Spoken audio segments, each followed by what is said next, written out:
Salut mes chers élèves, en espérant que vous allez bien. Maintenant, on va voir les signes des nombres relatifs. Lors de la division de deux nombres, si les deux sont soit positifs et soit négatifs, le résultat sera positif. Si l'un est positif et l'autre négatif, et le résultat sera négatif.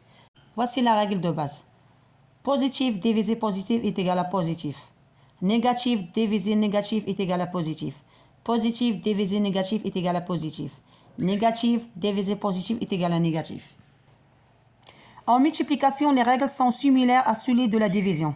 Positif multiplié positif est égal à positif. Négatif multiplié négatif est égal à positif. Positif multiplié négatif est égal à négatif. Négatif multiplié positif est égal à négatif. En addition, cela dépend des signes des nombres.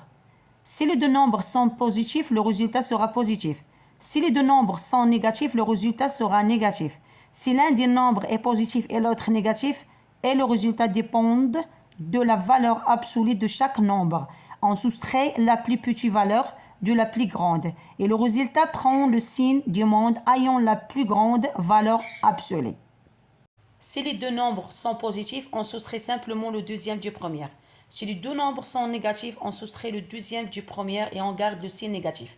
Et le premier nombre est positif et le deuxième négatif, on change le signe du nombre négatif en positif et on additionne les deux nombres. Si le premier nombre est négatif et le deuxième positif, on additionne les deux nombres et on garde le signe négatif. Il y a un exemple ici.